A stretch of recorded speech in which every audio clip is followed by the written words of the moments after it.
You need to hear this if you've ever wondered how people survive when the cold itself becomes the enemy. The winter of 1944 was a season when cold itself became a weapon, an enemy without a face. It crept into every home, every trench, every shelter, indifferent to soldier or civilian. The wind howled through shattered cities, a mournful reminder of the fight for survival. For many, the battle against the cold was as desperate as any fought with guns. There were no deliveries of coal or wood. People survived on what they could scavenge and invent. Each day began with a single question: how to find warmth. Survival was about small victories, seeing the next sunrise, feeling warmth return, sharing body heat. The story of this winter is not just one of suffering, but of endurance and the will to live. This is a journey back to a frozen time, a study in survival. People faced the cold with desperate creativity, turning scraps into life-saving tools. Heat, shelter and air became the keys to life and death. Every drop of fuel, every scrap of material was precious. In the darkest moments, people found ways to create warmth and light. Their resilience offers timeless wisdom for our own challenges.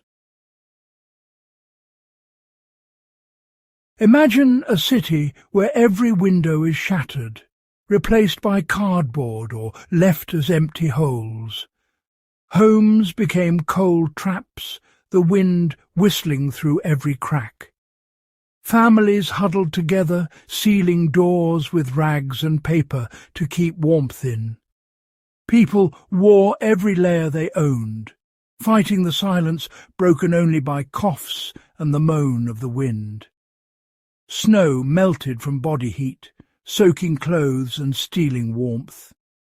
Fingers grew numb, minds foggy, mistakes deadly. In this world, warmth was life, and every degree mattered. Endurance depended on discipline, focus, and the will to see another day. In a desperate world, the improvised heat candle appeared, made from scavenged tin cans, wax and cloth. These simple devices turned rubbish into life-saving warmth. A steady flame could warm a room, a cup, or cold hands. More than a tool, it was a symbol of hope and ingenuity. Its glow reminded all that the human spirit endures. In every flicker there was hope, and in hope, life. The improvised heat candle was a lesson in basic physics, controlled combustion at its simplest. Tightly packed fuel, soaked in wax or oil, burned slowly, releasing heat as infrared radiation. Unlike open fires, these candles were efficient, designed to maximize warmth from minimal fuel. The metal can conducted heat, turning the device into a small radiator. Cardboard and sawdust absorbed wax, creating a long-lasting fuel block. This was minimalist engineering, extracting the most warmth from the least material. The principle echoed ancient heating methods, like ceramic stoves and Roman hypocausts. In survival, fuel is life. Wasting it is not an option. Even without scientific terms, people instinctively understood efficiency. The heat candle distilled centuries of heating technology into a device anyone could make. It was a triumph of necessity and resourcefulness, simple, elegant and effective, proof that survival often depends on understanding the basics. In the coldest winter, science and ingenuity kept hope alive. The heat candle saved lives, but it carried a hidden danger: carbon monoxide. Burning fuel in a sealed space consumes oxygen and releases this invisible odourless gas, the silent killer. Early symptoms, headache, dizziness, nausea, were easy to mistake for hunger or exhaustion. As the gas built up, confusion and sleepiness set in, often with fatal results. Proper ventilation became a matter of life and death. Survivors learned to balance warmth and fresh air, creating small openings for airflow.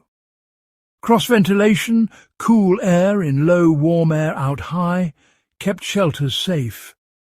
A flickering or smoky flame warned of low oxygen. Introducing fresh air was essential, even if it meant losing some heat.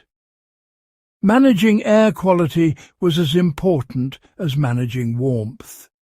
This knowledge was not a luxury, it was survival. The smallest mistake could be deadly. In the battle against winter, understanding the air you breathe was as vital as any tool. Survival depended on vigilance and respect for the unseen dangers. The winter of 1944 taught a vital lesson. Survival isn't about stockpiles, but about knowledge and adaptability. Many with supplies didn't survive. Many with nothing did. Ingenuity, seeing a tin can as a heater, a wire as a handle, was the true currency. Every object was assessed for potential, every scrap repurposed.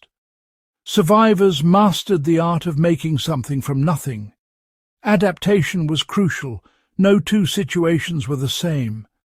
Ventilation, fuel, shelter, all required constant adjustment. There was no perfect solution, only trial, error, and learning. True survival is dynamic, not a set of rules.